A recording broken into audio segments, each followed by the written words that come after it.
Sugar இருக்கிறவங்க முற்றிலுமா மாம்பழத்தை தவிர்க்கணும் அப்படிங்கிறது கிடையாது. அப்படி மாம்பழம் சாப்பிட ஆசைப்படுறவங்க ஒரு சில டிப்ஸை ஃபாலோ பண்ணி மாம்பழம் சாப்பிட்டீங்கன்னா உங்களுக்கு சர்க்கரை அளவு அதிகமாகாம இருக்கும். சர்க்கரை நோய் உள்ளவங்க கிளைசமிக் இண்டெக்ஸ் குறைவா உள்ள பழங்களை மட்டும் தான் சாப்பிடணும்னு சொல்லுவோம். அந்த வகையில பாத்தீங்கன்னா ஒரு மீடியம் சைஸ் மாம்பழத்துல கிளைசமிக் குறியீடு 56 புள்ளி இருப்பதனால சர்க்கரை நோய் உள்ளவங்க மாம்பழத்தை மிதமான அளவுல எடுத்துக்குவது நல்லது. அடுத்த டிப்ஸ் பாத்தீங்கன்னா சர்க்கரை நோய் உள்ளவங்க உணவையும் பழங்களையும் சேர்த்து சாப்பிடுவதை தவிர்க்கணும். முக்கியமா மாம்பழம். இதுக்கு காரணம் நம்ம சாப்பிடுற உணவுல அரிசி, கோதுமை போன்ற கார்போஹைட்ரேட் அதிகம் உள்ள உணவு இருப்பதனாலதான் ரத்தத்துல சர்க்கரை அளவு அதிகரிக்குது.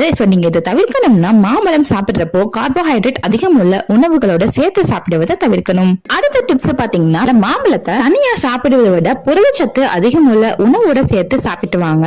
மாம்பழங்களை சாப்பிடும் போது நட்ஸ் போன்ற உணவோட சேர்த்து சாப்பிடுவது நல்லது. அதே போல ரத்தத்துல சர்க்கரை அளவு தொடர்ச்சியா அதிகமாயிட்டே இருக்குங்கிறவங்க மருத்துவருடைய ஆலோசனை இல்லாம மாம்பழங்களை சாப்பிடாதீங்க.